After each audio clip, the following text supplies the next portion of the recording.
네, 박근혜 대통령이 최순실 국정 개입 관련 의혹에 대해서 대국민 담화를 오늘 오전에 발표했습니다. 하지만 정치권 반응은 엇갈리고 있는 모습인데요. 네, 허성우 국가디자인연구소 이사장, 김광덕 전 한국일보 정치부장 모시고 관련 내용 이야기 나눠보겠습니다. 어서 오십시오. 안녕하십니까? 안녕하세요.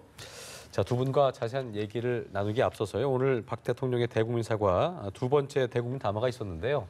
일단 저희가 편집한 내용이 있어서 먼저 보시고 대담 이어가겠습니다. 함께 보시죠. 국가 경제와 국민의 삶에 도움이 될 것이라는 바람에서 추진된 일이었는데 그 과정에서 특정 개인이 이권을 챙기고 여러 위법 행위까지 저질렀다고 하니 너무나 안타깝고 참담한 심정입니다. 이 모든 사태는 모두 저의 잘못이고 저의 불찰로 일어난 일입니다. 앞으로 검찰은 어떠한 것에도 구애받지 말고 명명백백하게 진실을 밝히고 이를 토대로 엄정한 사법 처리가 이루어져야 할 것입니다. 필요하다면 저 역시 검찰의 조사에 성실하게 임할 각오이며 특별검사에 의한 수사까지도 수용하겠습니다. 여러 개인사들을 도와줄 사람조차 마땅치 않아서 오랜 인연을 갖고 있었던 최순실 씨로부터 도움을 받게 되었고 왕래하게 되었습니다. 제가 가장 힘들었던 시절에 곁을 지켜주었기 때문에 저 스스로 경계의 담장을 낮추었던 것이 사실입니다. 무엇으로도 국민들의 마음을 달래드리기 어렵다는 생각을 하면 내가 이러려고 대통령을 했나 하는 자괴감이 들 정도로 괴롭기만 합니다. 심지어 제가 사이비 종교에 빠졌다거나 청와대에서 구술했다는 이야기까지 나오는데 이는 결코 사실이 아니라는 점을 분명히 말씀드립니다. 우리나라의 미래 성장 동력을 만들기 위해 정성을 기울여온 국정 과제들까지도 모두 비리로 낙인 찍히고 있는 현실도 참으로 안타깝습니다. 일부의 잘못이 있었다고 해도 대한민국의 성장 동력만큼은 꺼뜨리지 말아 주실 것을 호소드립니다. 지금 우리 안보가 매우 큰 위기에 직면해 있고 우리 경제도 어려운 상황입니다. 국내외의 여러 현안이 산적해 있는 만큼 국정은 한시라도 중단되어서는 안 됩니다. 대통령의 임기는 유한하지만 대한민국은 영원히 계속되어야만 합니다. 네, 마지막 말 대한민국은 영원히 계속되어야만 한다. 모든 국민들이 갖고 있는 마음일 것 같고요. 온 국민이 숨을 죽이고 지켜봤던 오늘 오전에 9분 20초가량의 대국민 담화였습니다. 일단 그 두 분께서 어떻게 보셨는지 평을 좀 들어보고 이야기를 나눠보죠. 먼저 허성우 이사장님 어떻게 보셨습니까? 네. 일단은 가장 중요한 것은 대통령께서 지금 최순실 씨 사건과 관련해서 상당히 그 상황 인식을 제대로 하고 계신다. 그런 말씀 좀 드리고 싶고요. 그리고 네. 일정 나름대로 또 진정성 부분도 또 내포되어 있다 이렇게 보는데 그 이유가 뭐냐면은 일단 어쨌든 그 모든 책임을 대통령한테 본인한테 일단 책임을 넘겼고 그리고 어떻게 보면은 그 특검까지도 수행하겠다. 그리고 좀 광의적으로 해석하면은 그 성역 없는 수사를 검찰에 주문했다는 거.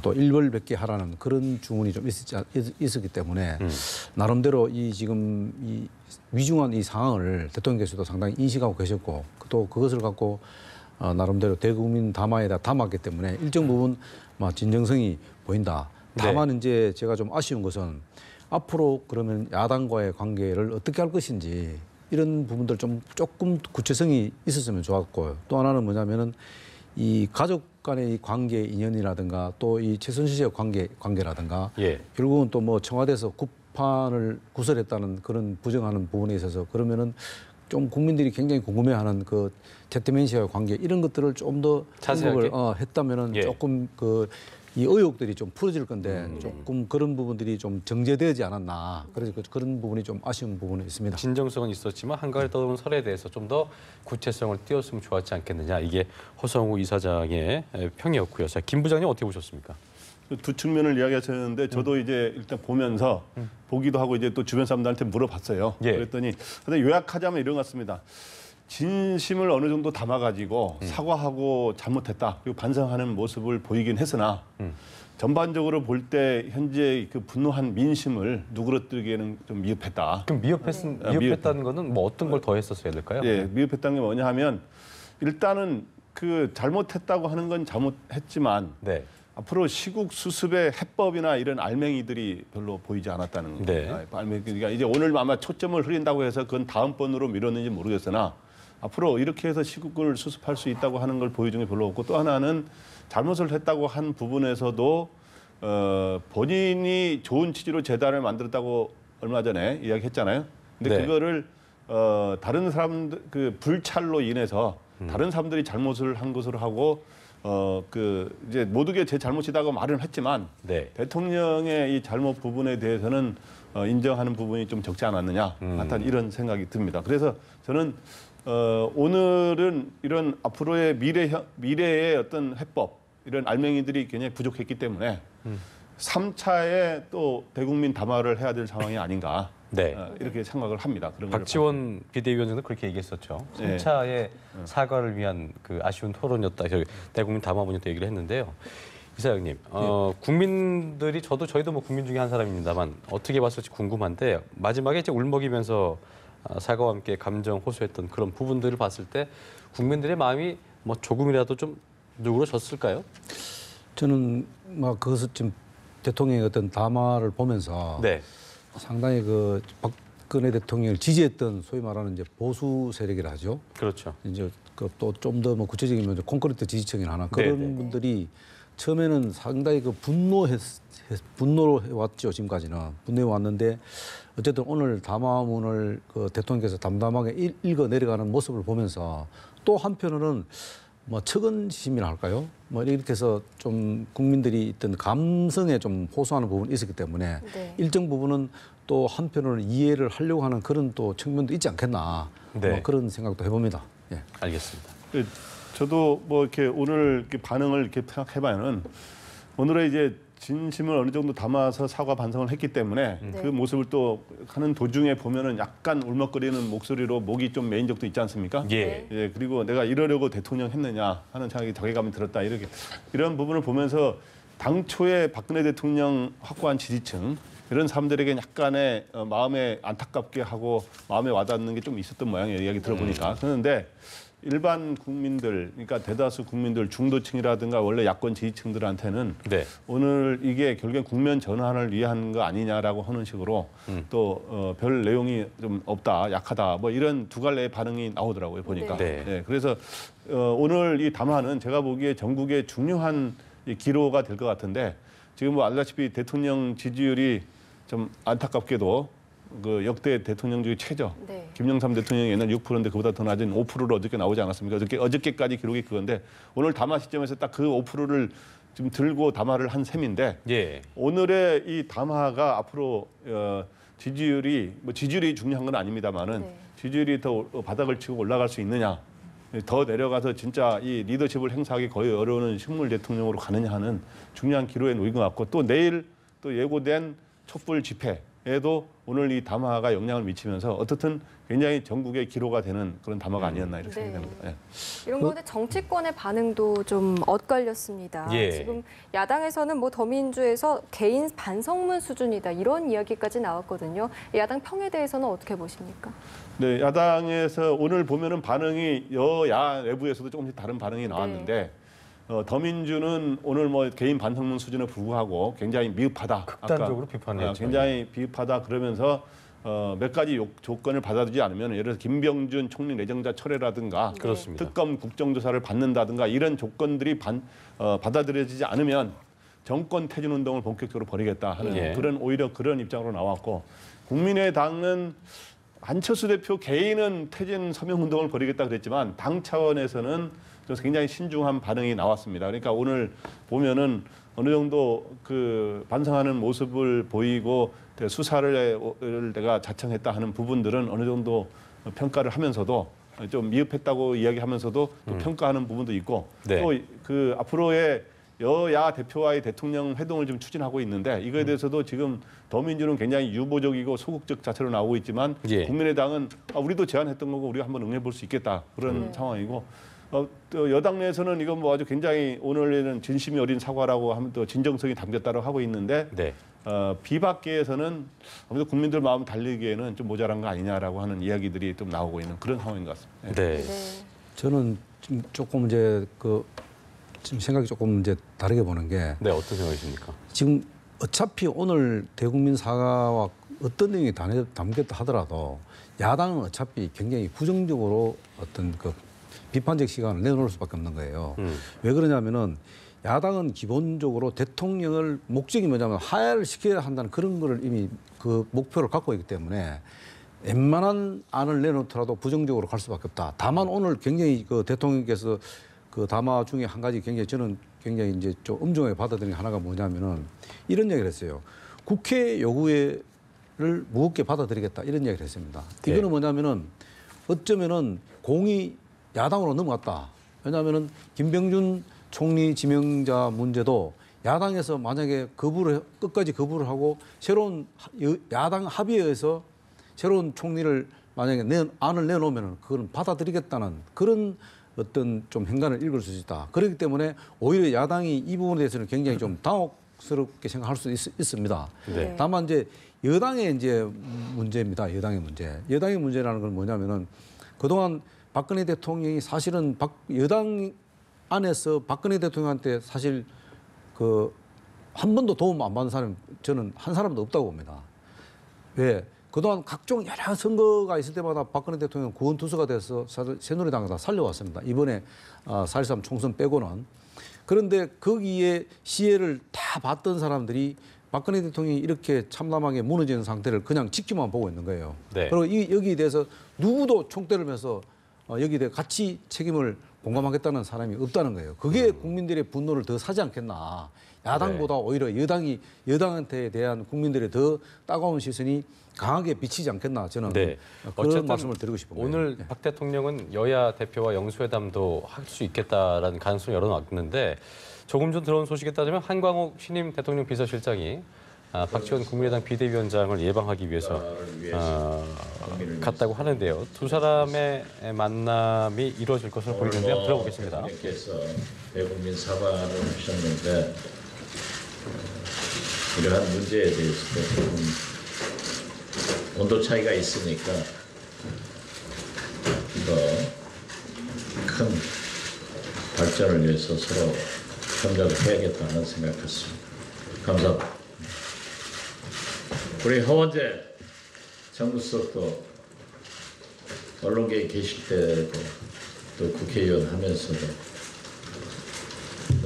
방송에 계시면서도 가까운 분이고 참 좋으신 분이기 때문에 잘 협력. 네, 한광욱 비서실장이 이제 박지원 국민의당 비대위원장을 만나러 간 예방한 자리를 함께 보셨는데요. 본격적인 얘기를 앞서서 박지원 비대위원장의 모두 발언이 있었습니다. 일단 상당히 좀 박 대통령이 오늘 대국민 담화에 이어서 어떤 대통령의 뜻을 전달하러 간 게 아닐까 싶은 생각이 드는데요. 일단 궁금한 거는 박지원 비대위원장을 먼저 만나러 갔네요. 예. 네, 지금 추미애 대표를 현재 만나지 않은 거로 돼 있죠. 네. 그러니까 뭐 지금 한광욱 비서실장 입장에서는 뭐 박지원 비대위원장뿐만 아니라 추미애 대표 여당의 대표들 다 만나고 싶어 할 것이고 뭐 순서 관계없이 근데 지금은 야당이 굉장히 좀 목소리를 내는 상황에서 오히려 대통령도 만나주느냐 마느냐 그다음에 비서실장도 인선을 뭐 비서실장이야 원래 고유 권한입니다만은 만나전에 많으냐 오히려 그런 식으로 세게 나오고 있어서 그런 상황인데 어떻든 두 사람의 만남이 주목을 끄는 거는 한광욱 지금 대통령 비서실장과 박지원 비대위원장은 DJ의 비서실장 김대중 전 대통령 당시 대통령 시절에 둘 다 비서실장을 지내지 않았습니까? 그래서 사실상 정치적 형제라고 할 수 있는 그런 사이거든요. 상당히 통하는 부분이 있을 것 같긴 그렇죠. 한데, 그렇죠? 둘 사이에 뭐 같은 계파라 그래서 다 친한 건 아닙니다만은 둘 사이에 특별히 사이가 그렇게 틀어졌다는 얘기는 없어요. 단지 이제 지난 대통령 선거 때 한광욱 비서실장이 박근혜 캠프를 지지하는 참여하는 이런 차이는 있었지만 개인적으로 그렇게 나쁘지 않기 때문에 오늘도 아마 연설 지금 이미 흘러나오는 얘기는 오늘도 대통령 대국민 담화를 미리 박지원 원내대표 비대위원장한테는 미리 좀 알려줬다는 거 아닙니까? 흘려줬다고. 그래서 이제 좀 내용이 보니까 뭐 사과의 강도가 좀 사과 좀 웬만한 내용이 나오는 것 같다라고 이런 게 흘러나오고 그러는데 그것뿐만 아니라 앞으로 여러 점에서 설득을 하면서 일단은 국민의당 박지원 비대위원장을 설득을 많이 하고 그다음에 이제 더민주의 추미애 대표는 사실 지금 상대하기 좀 지금 껄끄럽잖아요. 보니까 우상호 원내대표를 만난 것으로 좀 전해지고 있는데 일단 뭐 추미애 대표와의 만남보다는 우상호 원내대표도 정진석 원내대표를 만나서 얘기를 나눈 것으로 전해지고 있는데 어쨌든 어느 얘기를 좀 주고받았다고 좀 예상해 볼 수 있을까요? 그래서 저렇게 하면서 이제 크게 무슨 이야기를 하냐면 일단은 대통령과 여야 대표와의 회동 이 추진에 성사를 시키기 위해서 노력을 할 거고 만나게 되면 가장 중요한 현안이 뭐냐 하면 책임 총리, 거국 내각 구성 이거를 어떤 식으로 김병준 카드를 어떻게 할 거며 그 카드를 계속 가져갈 건지 그다음 그걸 처리하고 새로운 국회 추천하는 사람 할 건지 또 함께는 대통령이 지금 탈당을 할 것인지 하는 것들이 그 소위 거기에서의 여야 대표회담이 성사될 경우에 주요 의제가 될 가능성이 있습니다. 영수회담이 빠르게 이루어질 수도 있을 것 같습니다. 이렇게 어쨌든 발빠른 행보를 보이는 것 자체가요, 그렇죠? 어떻게 볼 수 있을까요? 그런데 이제 영수회담은 제가 볼 때는 좀 순위가 좀 밀릴 가능성이 높다고 봅니다. 왜냐하면 지금 당장은 김병준 총리 지명자의 청문회를 지금 야당에서 안 하겠다고 했지 않습니까? 그거를 설득하고자 하는 그거를 일단 또 설득이 또 필요하죠. 그다음에 지금 또 하나는 뭐냐면은 그 박지원 그 원내대표를 만난 건 좀 상당히 저는 전략적이라고 봅니다. 왜냐하면은 국민의당이 어쨌든 민주당을 좀 설득해달라, 전략적으로 좀 중재를 해달라는 의미가 좀 있다고 봅니다. 물론 뭐 추미애 원칙적으로 보면은 제1야당을 먼저 만나고 제2야당을 만나고 하는 게 순서가 맞죠. 되게 보면 맞는데 저렇게 먼저 만났다는 것은 그만큼 박지원 원내대표한테 민주당을 좀 설득해달라. 왜냐하면 그 중립적 입장에서 좀 설득해달라 그런 의미도 있고요. 지금 당장 그 만남은 우선 첫 번째는 이제 이런 그 비서주장이 되면은 되게 보면은 각 기관부터 해서 다 다니게 돼 있습니다. 다니는데 지금 상황이 워낙 위중하니까 아마 그 주로 그 박지원 원내대표의 생각이 뭔지를 좀 듣고 그다음에 향후에 앞으로 이런 여당의 제1여당, 제2여당의 이야기를 충분히 듣고 수렴한 후에 한광욱 실장이 대통령 만나서 이 앞으로 상황을 어떻게 풀어나가야 되겠나를 를 상의하지 않겠나. 지금 당장 뭐 영수회담을 한다든가 뭐 이런 것은 아닐 거다. 다만 이제 아까 제가 말씀드린 대로 지금 당장 눈앞에 놓여 있는 게 이 청문회 문제입니다. 이 청문회 문제를 어떻게 처리할 건지 그런 부분이지 않겠나. 일단 뭐 다시 한번 정정해드리자면요. 한광욱 신임 비서실장이 정진석 새누리당 원내대표를 만났고 그 다음에 이제 박지원 비대위원장을 만났고 그 다음에 우상호 민주당 원내대표를 만난 것으로 전해지고 있습니다. 이거를 간단히 뭐 보완 설명을 하자면 일단은 그런 거 있습니다. 이제 대통령 뜻에 따라서 대통령 비서실장으로서 여야 대표에게 인사하는 측면도 있지만 일단은 본인이 국회 운영위에 출석해야 되는 입장이거든요. 국회 운영위에 대통령실에 대한 예산 심의라든가 여러 가지 보고를 할 때 대통령 비서실장이 자기가 책임자로 참석을 하기 때문에 현재 이제 국회 운영위 출석을 하기면 그 운영위에 여야 원내대표 지금 만난 사람이 보면은 박지원 비대위원장도 원내대표를 겸하고 있기 때문에 그런 측면에서 3당 원내대표 그런 인사 차원에서 이런 만나면서 지금 그걸 기회로 여야의 협조를 부탁하는 그런 상황이 아닌가 생각이 됩니다. 어쨌든 박 대통령 아까 담화할 때 보면은 이제 그 참모들이 착잡한 모습이 카메라에 잡히기도 했는데요. 기본적으로 박 대통령이 이제 단독적으로 뭔가를 의사결정한다거나 그렇지는 않지 않습니까? 그래서 인사도 그렇고 담화도 그렇고 어떤 사람과 상의를 했을까 이런 부분도 좀 관심을 끌고 있거든요. 어떻게 좀 예상해 볼 수 있을까요? 박근혜 대통령의 소위 국정 운영 시스템이 일단 스타일은 좀 뭐 바뀌었는지 안 바뀌었는지 논란이 있습니다만은 시스템이 원래 붕괴됐잖아요. 쉽게 말해서 그 전에는 소위 그 문고리 3인방이라고 하는 그렇죠. 참모들이 옆에서 굉장히 밀착 소위 보좌를 해줬고, 그다음에 최순실 씨도 여러 가지 아까 신경 표현의 도움이라든가 이런 게 있었고, 그다음에 이제 인사 관련해서는 우병우 수석의 이런 영향이 많았는데, 지금 최순실 씨가 구속되고 우병우 수석이 그만둔 상황이기 때문에 네, 보좌 라인이 붕괴한 상황에서 누가 조력을 해줬겠느냐. 이 예, 그래서 예. 이런 상황에서는 일단 대통령 스스로의 고독한 이러한 자기 결정이 굉장히 많을 거고요. 그다음에 도움은 새로 된 이번 한광호 비서실장도 여러 가지 정무적 경험이 많기 때문에 네. 한광호 비서실장과 새로 된 홍보수석 그리고 허원재 정무수석도 여러 가지 언론계 출신으로서 감각이 있거든요. 이런 사람들 도움을 실제로 받을 거고, 그다음에 외부에서 지금 현재 도움을 받는 사람은 이정현, 제가 보기에 이정현 대표와 함께 아마 그다음에 또 새로 거론될 수 있는 사람은 이거는 확인된 건 아닙니다만은 김기춘 전 비서실장이라든가 최경환 의원, 그다음에 서청원 의원 이런 사람들하고는 아마 전화로라든가 여러 가지 직간접적인 의견을 듣거나 이렇게 할 가능성은 있습니다. 그런데 네. 우병우 수석이 뭐 이러한 담화문이라든가 관여하거나 이럴 가능성은 뭐 그 일각에서는 우병우가 뭐 배우 아니냐 이러는데 담화문이라든가 이런 데 개입할 가능성은 저는 적다고 생각합니다. 네. 네. 한가욱 신임 비서실장이 오늘 국회를 방문했는데, 각 당을 방문했는데, 더불어민주당이 오늘 이제 의원총회 갖고 거국 내각도 그렇고 뭐 대통령 하야 문제도 그렇고 둘 중에 하나를 당론을 정한다고 했습니다. 이런 상황에서 오늘 대통령 사고가 있었고 한국 비서실장이 각 당 원내대표를 만난 상황에서 어떤 야당 내의 투쟁 기류가 좀 바뀌겠느냐, 이런 부분도 좀 저희가 짚어봐야 될 것 같거든요. 어떻게 좀 예상해 볼 수 있을까요? 뭐 과거에 야당 같으면 지금쯤이면 벌써 이제 거리로 나갔을 겁니다. 네네. 근데 지금 이제 야당 입장에서는 거리로 뛰쳐나가기는 상당히 좀 위험 부담이 크다. 왜냐하면은 야당은 기본적으로 제가 뭐 지난번 방송에서 여러 번 말씀드렸습니다만은 야당이 그 박근혜 대통령이나 청와대를 압박한 과정에 있어서 굉장히 좀 전략적이지 못하다는 거죠. 예를 들어서 뭐 그 이런 지금 청문회 그 김병준 그 총리 지명자가 되자마자 바로 청문회 거부하고 이런 것들이 막 좀 전략적으로 굉장히 좀 짜임새가 잘 없는 거예요. 특히 예. 또 뭐냐면은 이런 야당은 어떻게 보면은 대통령을 하야를 목표로 두고 있기 때문에 그 과정에 있어서 전략들은 상당히 보이지 않는 거예요. 국민들의 납득할 말. 그럼 하야 이후에 그럼 어떻게 할 거냐. 이런 플랜도 국민을 안정시킬 수 있는, 또 국정 공백을 메울 수 있는 이런 그 플랜이 지금 나오지 않아요.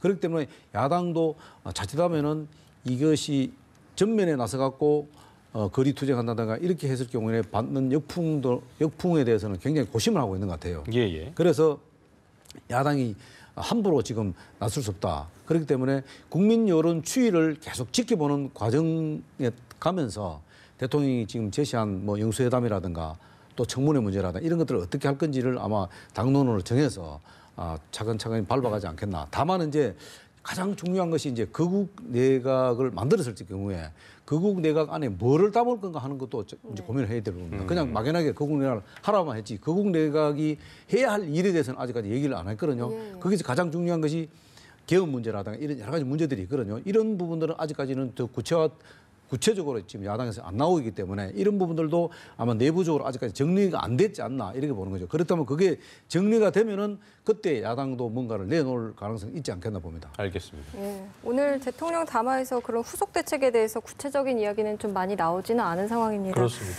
자, 이런 가운데 지금 야당에서 김변중 총리 후보에 대해서 반발이 심한 상황인데 오늘 그럼 뭐 후보에 대한 힘을 실어주는 발언은 나오지 않았어요. 네, 어떻게 보시나요? 그렇죠.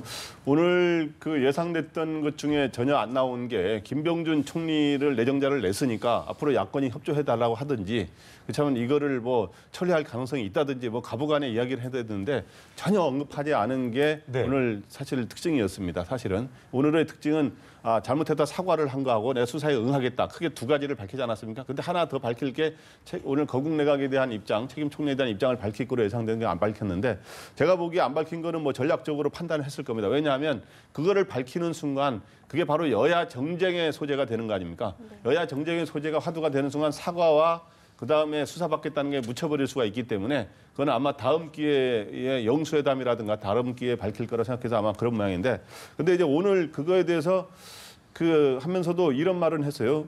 국회와 국민의 요구를 무겁게 받아들이겠다 한 말은 김병준 카드를 반드시 고집하지 않을 수도 있다는 걸 약간 시사한 게 아닌가. 예. 예, 그런 게 있어서 오늘 김병준 제가 보기 총리 내정자는 오늘 이 담화를 보고 별로 그렇게 기분이 좋지는 않았을 겁니다 아마. 그래서 자기는 담화 오늘 본 것밖에 없다라고 아마 기자들한테 응답을 했던데 그래서 이 문제는 일단은 박 대통령은 김병준 카드를 일단 설득하는 노력을 할 텐데 그 다음에 계속 그걸 끝까지 고집할 거냐 아니면은 진짜 야당과 여당과 다시 상의해가지고 국회가 추천하는 총리를 다시 추진하는 거로 갈 거냐에 그것도 앞으로 고심을 할 거로 보인다. 그거는 이제 결국에 대통령과 여야 대표와의 회동에서 그 가닥이 잡힐 거로 보입니다. 네. 네. 오늘 정진석 원내대표가 한광욱 비서실장을 만나는 자리에서 이런 말을 했습니다. 가능하시다면 대통령이 이제 직접 국회로 오셔서 야당 지도부와 국정 현안이나 어떤 현안 국정 위기 극복을 위한 후속 조치를 좀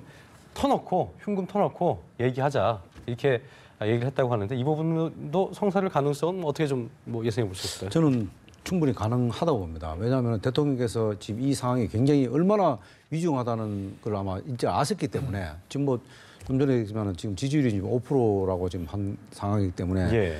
오늘도 사실 그 대국민 담화를 하면서 우리가 좀 기대했던 부분이 과연 내치 외치 이거를 어떻게 구별할 것이냐 이런 것들을 좀 기대했었는데 그 부분은 전혀 없었거든요.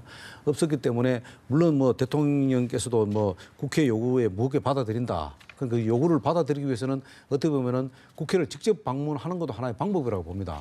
그 청와대에 계셔갖고 뭐 일을 하는 것보다는 그래도 야당을 설득하는 모습, 또 야당의 도움을 청하는 모습 이런 것들이 또 국민들이 바라는 모습이기 때문에 그것을 마다할 이유는 없죠. 그리고 또 정진석 원내대표가 저렇게 또 요청을 하고 또 저렇게 건의하는 거나 마찬가지거든요, 대통령한테요. 그렇다면 저 건의를 굳이 거부할 이유도 없다. 그것도 모양새도 굉장히 좋다. 또 상황이 또 안 좋아지겠죠. 네, 그래서 오히려 저 부분을 빨리 받아들여 갖고 오히려 대통령께서 직접 현장을 방문하듯이 국회를 예우하는 차원에서 또 국회 협조를 받아야 되고 이렇기 때문에 한번 방문하셔 갖고 일단 여야 영수회담을 굳이 영수회담을 청와대에서 하라는 보장은 없잖아요. 네. 그래서 국회에서도 하는 것도 하나의 방법이다. 국회 의장실에서도 충분히 가능하거든요. 그렇기 때문에 저런 모습도 어쨌든 발빠르게 움직이는 것이 대통령이 이 엄중한 이 상황들을 빨리 극복하는 하나의 방법 아니냐. 그리고 또 대통령께서 또 염려했듯이 지금 대통령 박근혜 정부에서 지금 각종 그 국정 아젠다들이 중단 없이 수행돼야 된다. 말씀하셨기 때문에 이런 부분들도 사실은 맞는 말씀이거든요. 이런 최순실 씨 그 게이트는 게이트지만은 국정 공백이나 행정 공백이 있어서는 안 되거든요. 예. 그렇기 때문에 이런 부분들이 박근혜 대통령이 발빠르게 움직이기 위해서 예. 가장 중요한 포인트다 이렇게 보는 한마디로 거죠. 하자면 예. 정진석 원내대표가 저기 이제 국회에 와서 서로 회담을 갖자 이런 거 회동을 하자 이 말은 건의이기도 하지만 뭐 제가 추측컨대는 청와대와 그래도 아무리 국정 시스템이 무너졌다 그러지만 청와대 정무수석이라든가 이게 상의해서 나온 결과가 아니겠느냐. 오히려 저는 지금 현재 박 대통령 입장에서는 지금 대통령이 거의 리더십이 지금 거의 이제 행사하기가 쉽지 않은 이런 상황까지 와 있기 때문에 원래 이 회담을 갖게 되면 뭐 회담의 시간, 그다음 뭐 장소, 의제가 뭐냐 뭐 이런 거 갖고 이제 굉장히 신경전을 벌일 수 있는데 지금은 그걸 따질 때가 아니라 지금 시간이 급하기 때문에 뭐 국회라도 달려가서 야당하고 설득하는 이런 모습을 보이는 게 좋을 것 같습니다. 거기도 저도 한 말씀만 더 보태면요. 네. 짧게 말씀해 주시죠. 지금은 누구의 조력을 받는다 이게 중요한 게 아닙니다. 옳다고 생각하면 대통령이 그걸 빨리 받아들여야 된다. 추진을 해야 된다. 네. 그걸 말씀드리는 거죠. 알겠습니다. 예. 지금까지 허성우 국가디자인연구소 이사장, 네. 김광덕 전 한국일보 정치부장 모시고 이야기 나눠봤습니다. 고맙습니다. 고맙습니다.